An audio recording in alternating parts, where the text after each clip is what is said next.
नमस्कार साथियों, मैं हूं अजीत यादव और स्वागत करता हूं अपने चैनल अजीत ऑफिशियल विचारधारा में। कैसे हैं आप लोग? आशा करता हूं कि आप लोग सब ठीक होंगे। आज हमारे पास में परम पूज्य गुरुदेव श्रीमद् भागवत कथा के मर्मज्ञ वक्ता आचार्य श्री विपिन बिहारी जी महाराज आज हमारे समक्ष हैं। तो आइएगा विपिन बिहारी जी महाराज से आज हम आपको थोड़ा विचारधारा महाराज जी की आप तक जोड़ते हैं। तो महाराज जी के लिए मेरा प्रणाम भैया अजीत भैया और विचारधारा के समस्त दर्शकों को मेरी तरफ से बहुत बहुत साधुवाद, बहुत बहुत धन्यवाद। महाराज जी, अभी आप किस जगह पर कथा कर रहे हैं? इस समय बरेली डिस्ट्रिक्ट में टाउन पड़ता है आंवला, उसी के पास छोटे से गांव है बैजुइया करके, वहाँ भगवान की चर्चा चल रही है। अच्छा महाराज जी, तो मैं सीधा अपनी बात पर आता हूँ। जैसे कि मैं कई व्यास जियों के पास में गया हूँ, कई आचार्य लोगों के पास में गया हूँ, और मेरा जो विचार रहता है वो केवल धार्मिक ही बातचीतों पर रहता है। तो मैं अपनी विचार पर आता हूँ कि आप श्रीमद् भागवत कथा करते हैं ना जी। तो भागवत कथा करने का आपका क्या उद्देश्य रहता है? उद्देश्य तो केवल एक ही होना चाहिए सब कथा का, वो यह है भगवत प्राप्ति, जन जन तक भगवान के प्रेम को पहुँचाया जाए और सबको उस जो आत्मा परमात्मा का जो बीच का जो गैप है उसको एक करके जनमानस में प्रेम की रसधारा प्रवाहित की जाए। बस यही भागवत का प्रमुख उद्देश्य है। इसके अलावा कोई क्रांति नहीं लानी, कहीं कोई विश्व युद्ध नहीं करना, बस भगवान का भजन करना ही और भगवान के चरणों में प्रीति हो जाना ही मानव मात्र का एक मात्र उद्देश्य है। इसके अलावा और कोई ना कोई जरूरत है ना कोई कामना है।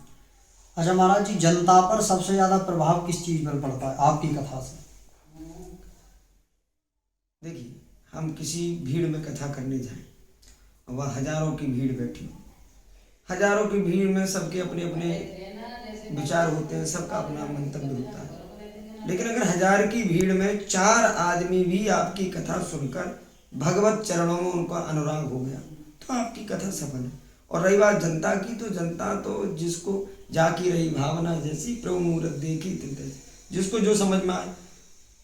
एक ही स्थान पर अलग अलग व्यक्ति अलग अलग दृष्टिकोण से अलग अलग दृश्य देखता है। कोई देखता है कि भाई संगीत बढ़िया है, बहुत आनंद आया है, खूब नाचन को मिले। कोई देखता है कि नहीं भाई ज्ञान उपदेश ठीक है, ज्ञान की बात बढ़िया है। और कोई भगवत अनुराग भगवत प्रेम देखता है, तो जहाँ जैसी जिसकी।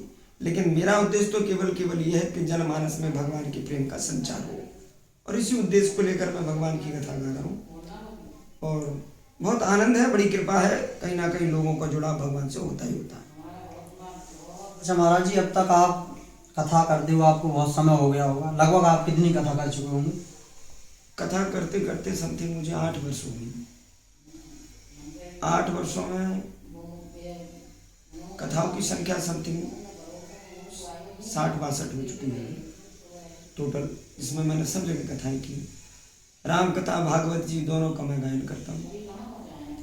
भगवान की कृपा से सोशल मीडिया के माध्यम से बहुत सारे लोग जुड़े हुए हैं और कथाओं का प्रचार प्रसार श्रवण करते हैं। बहुत खूब आनंद भगवान की कृपा का है। और मैं तो केवल आपके विचारधारा के जितने भी दर्शक हैं उनसे एक ही प्रार्थना करना चाहूँगा कि भगवान की कथा केवल भगवान को प्राप्त करने के लिए श्रवण करनी चाहिए। ईश्वर से प्रेम करना ही भगवत कथा है। अगर आप ईश्वर से प्रेम नहीं कर पा रहे हैं, हर साल कथा करा रहे हैं, उसके बाद भी आपके विचारों में कोई चेंजिंग नहीं है, कोई बदलाव नहीं है, आपका स्वरूप कोई बदला हुआ नहीं, तो बेकार है, पैसा व्यर्थ गया, आपका समय व्यर्थ गया। अच्छा महाराज जी, हमारे पास में व्हाट्सएप या मेरे मैसेंजर पर लोग कई बार प्रश्नों का मैसेज करते हैं। तो मैं चाहता हूँ कि महाराज जी, एक मेरे पास में एक प्रश्न आया था कि जीवन भर किसी ने पाप किए, जीवन भर पाप करता है वो, और मरते समय अगर उसने राम का नाम ले लिया तो क्या वो मुक्ति पा सकता है? सबसे पहले तो हमें ये समझना चाहिए कि जो व्यक्ति जीवन भर पाप कर्म करे उसके मुख से राम का नाम निकल आना ये संभव विषय नहीं है। कोई भी व्यक्ति जब कोई कार्य करता है, जब उसके पुण्य उदित होते हैं, आप सोच रहे हैं कथा की जगह जगह आयोजन हो रहा है, कथा के आयोजन करा लेना अलग विषय है, लेकिन कथा में अपने मन लगाकर श्रवण कर लेना अलग विषय है। जब तक आपके सुकृत उदय नहीं होंगे तब तक आपका कथा में मन लगने वाला नहीं।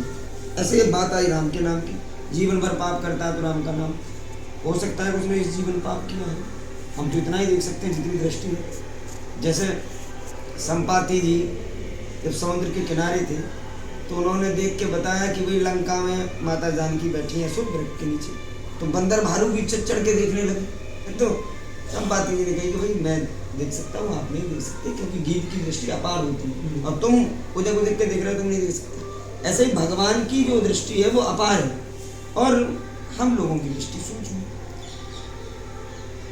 जो आप कह रहे हैं कि अंतिम समय उसने राम का नाम ले लिया, बिल्कुल अगर अंतिम समय वो राम का नाम ले रहा है तो उसके कहीं ना कहीं सुकृत उदय हुए हैं। भाग्योदयन बहुजन्म समर्जितेन सत्संग मंच लभते पुरुषो यदा। भाग्य का उदय होता है तब कथा मिलती है और भाग्य का उदय होता है तभी भगवान का नाम मुख से निकलता है। पापी आदमी, दुष्ट आदमी और एकदम भगवान का नाम ले ले, ये संभव ही नहीं है।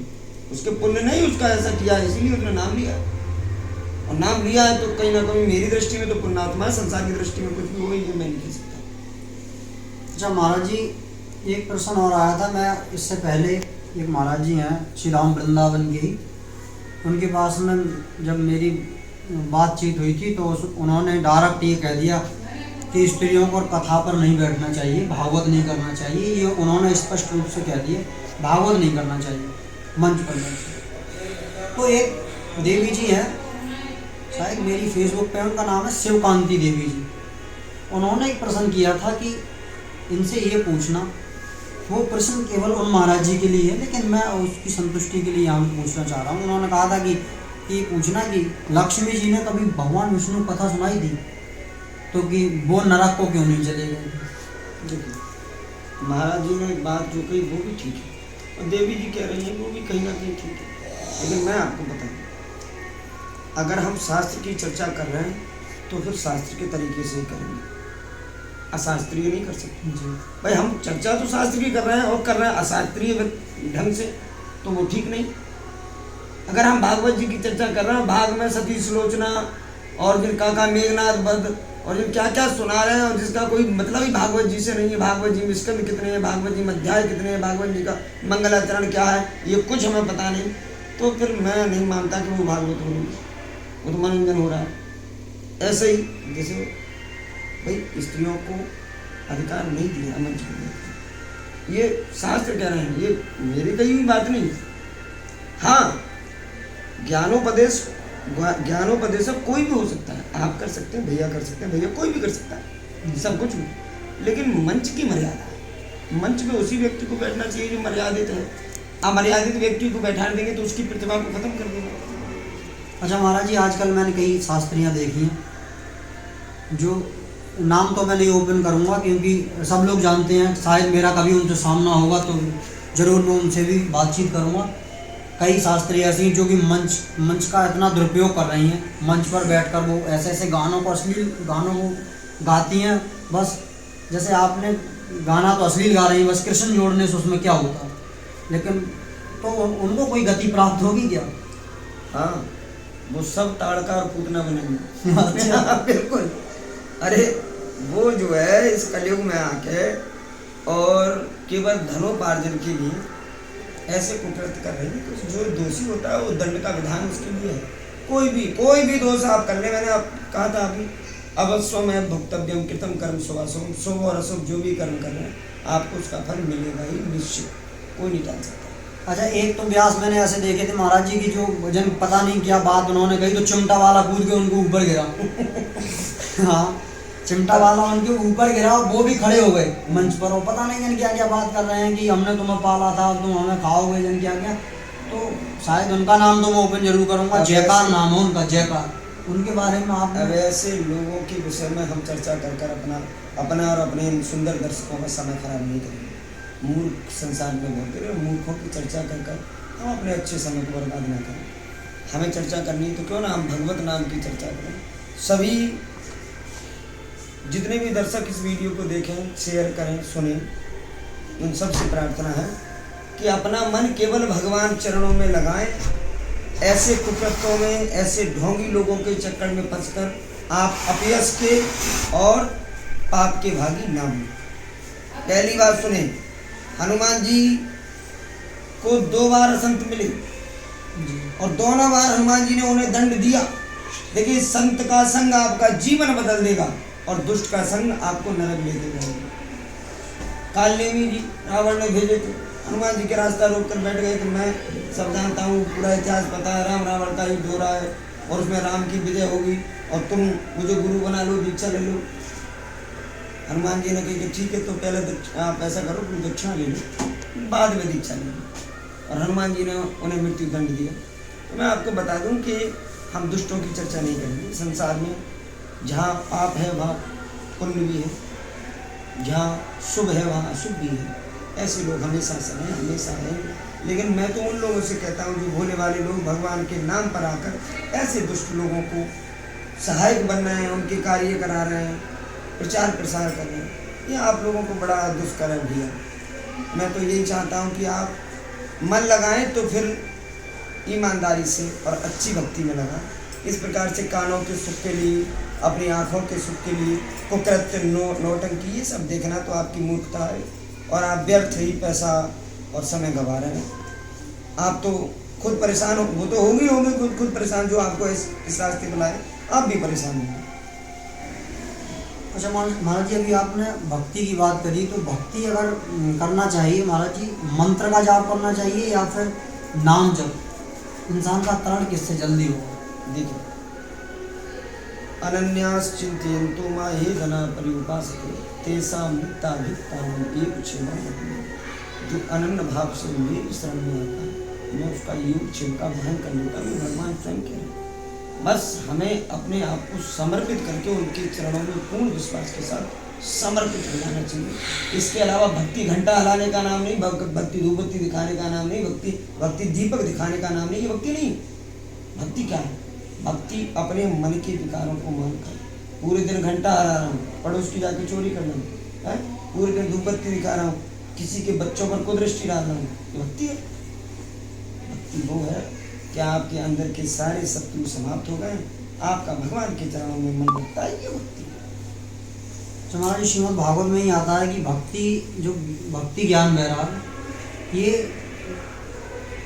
सब तीर्थों में इन्होंने विचरण किया, लेकिन श्री राम वृंदावन में जब ये पहुंची तो वो कृष्ण जो ज्ञान वैराग्य हैं वो वृद्धावस्था में पहुंच गए, भक्ति जवान हो गई। इसका भी कोई कारण है क्या? देखिए, इसे आध्यात्मिक दृष्टि से समझो। भक्ति, ज्ञान और वैराग्य तीनों एक दूसरे के पूरक हैं। इन्हें आप स्वरूप में मत लीजिए। कथानक ने जो है इन्हें स्वरूप इसलिए प्रदान किया कि आपको अपनी बात समझा सके, लेकिन ये स्वरूप के हिसाब से नहीं दिखी। भक्ति आपके हृदय में खूब है और आपके यहाँ ज्ञान शून्य है, विवेक नहीं है आपके पास। आजकल यही हो रहा है यार जी। भाई भक्ति तो है लोगों में, अरे बड़े भक्त हैं भैया, अगर कहीं कथा होगी तो ठीक है, था हमारे लगा दे 1000, 5000, 10,000 रुपये, भंडारा होगा हमारी लगा दे, लेकिन वो कथा के नाम पर हो क्या रहा है, ये कोई मतलब नहीं। तो भक्ति बिना ज्ञान के अंधी है। पहले ज्ञान होना चाहिए कि भक्ति है क्या, वास्तव में भक्ति क्या है। भक्ति इस प्रकार की नौटंकी कराना भक्ति है, जो जीवन को बदल दे वो कथा भक्ति है, वो सत्संग भक्ति है, वो महापुरुष भक्ति है, जिसके चरणों में लगकर आपकी प्रीति भगवान सुन जाए। तो भक्ति, ज्ञान और वैराग्य नाम की वस्तु तो किसी के पास है ही नहीं।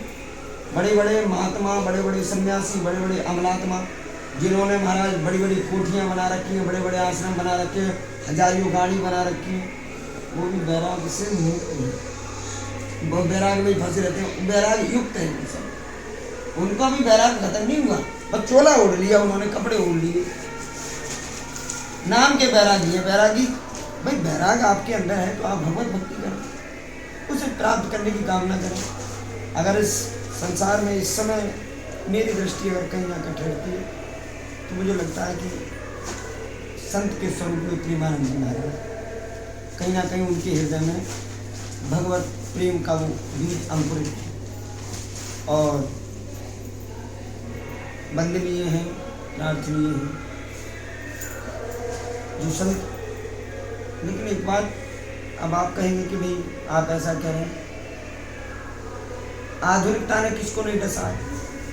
यश ने 3 प्रकार की तृष्णा है, लोकेशना, पुत्रेशना, वित्तृष्णा, तीनों प्रकार की तृष्णा खत्म तो होती नहीं सही। तो किसी ना किसी में सब कुछ है, लेकिन फिर भी प्रेमानंद जी महाराज बढ़िया है। अच्छा महाराज जी, आपका भी क्या कोई आश्रम है वृंदावन में, या फिर आप वृद्धाश्रम में ऐसा कुछ चला दिया? नहीं, हमारा ना कोई वृद्धाश्रम है, ना भैया कोई गैया आश्रम है, ना कोई और आश्रम है।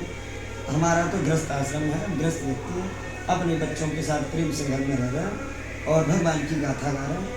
और जो भगवान की गाथा में प्रसाद स्वरूप सामने वाला व्यक्ति दक्षिणा दे देगा, उसी से अपनी जीविका चलती है। इसके अलावा अपने पास कोई काम नहीं, कोई आश्रम नहीं, और जरूरत भी नहीं कि कहीं कोई, हाँ रहने के लिए कहीं कोई कुटिया बन जाए, अलग विषय है। महाराज जी, ये जितने भी बड़े बड़े व्यास मैंने बहुत देखे हैं, वो कहते हैं कि हमारे यहाँ दान करो, और उसका वृद्धाश्रम के लिए हम वृद्धाश्रम चला रहे हैं, जिसमें हजारों माताएं बहनें हैं, उनको हम जीवनयापन करा रहे हैं। तो महाराज जी, ये क्या सही है वृद्धाश्रम खोलना? अगर हम लोग धर्म का प्रचार कर रहे हैं तो हमारा तो ये भी हो सकता है कि हम लोग ये प्रचार करें कि कोई भी अपने माँ बाप को नहीं छोड़े, या हम लोग जो माँ बाप को कोई छोड़े तो उस पर केस लगाएं। लेकिन आप जब आपने हॉस्पिटल खोला है तो वही दवा लेने वाले तो आएंगे, जब आपने वृद्धाश्रम ही खोला है तो वहाँ तो वृद्ध माताएं आएंगी। तो ये इस विषय में आप क्या कहोगे? देखो, आप सामने वाले को उपदेश कर सकते हो, आप उपदेश को कहाँ तक माने तो उसके ऊपर। आपने बहुत समझाया, हम कथा कर रहे हैं गाँव बहुत समझा रहे हैं, भाई लड़ियो मती, झगड़ियो मती, भगवान का भजन करो, अपने आचरण को बदलो। उसके बाद भी पूरे गांव में साल भर में 20 घटनाएं हो जाती हैं। तो फिर अब ऐसी परिस्थिति में अगर वृद्धाश्रम कोई चला रहा है तो ठीक है, कम से कम वृद्ध लोगों को आश्रय तो मिल ही रहा। अगर वो नहीं चलाएंगे तो वृद्ध लोग बेचारे परेशान तो रहेंगे ही रहेंगे, कहीं तो उन्हें ठिकाना मिल ही रहा है। तो ये गलत तो नहीं कह सकते कि गलत है, तो ठीक है। सबको बदला नहीं जा सकता। जिसका विचार, जिसकी बुद्धि, जिसकी सोच बिल्कुल मृतक जैसी हो गई, वो नहीं बदलेगा। आप कितना प्रयास करें, आपका काम क्या है? पहले किसी को 2 बार 4 बार 10 बार समझाओ, नहीं माने तो फिर अपने आप को समझा लो, भैया जी समझने बात ना है, छोड़ो जी। तो महाराज जी, बड़ी प्रसन्नता हुई आपसे बात करके। आपका स्वभाव जो हमने देखा, बड़ा प्रसन्न स्वभाव है आपका, और बड़ा आनंद भी आया आपसे आज बात करके। तो हमारे दर्शकों को आप कुछ कहिए। सभी विचारधाराओं के दर्शकों से बार बार प्रार्थना है कि भैया इस वीडियो के माध्यम से अजीत भैया आपके बीच में अनेक अनेक संतों के, अनेक अनेक विप्रों के, अनेक अनेक भगवत भक्तों के विचार लेकर आते हैं। आप उनको ज़्यादा से ज़्यादा श्रवण करें, अपने मन को, अपनी बुद्धि को परिवर्तित करें, और वीडियो को खूब प्रसारित करें, जिससे जन जन तक अच्छी बातें पहुँच पाएँ। सबको बार बार भैया राधे श्याम सीताराम। आएगा। सभी को प्रणाम, सभी को जय श्री राधे। तो जो लोग भी हमारे चैनल से जुड़े हुए हैं, जो लोग प्रश्न करना चाहते हैं, वो हमारे कमेंट में आप लोग प्रश्न कर सकते हैं। मैं किसी भी अन्य व्यास जी के पास में जाऊंगा तो आपके प्रश्नों को जरूर उन तक पहुंचाऊंगा। तो अब तक जो मेरे पास में दो चार प्रश्न आए थे वो मैंने महाराज जी से पूछे हैं। और आप लोग ज़्यादा से ज़्यादा हमारे चैनल को लाइक कीजिए, शेयर कीजिए, सब्सक्राइब कीजिए। सभी जय श्री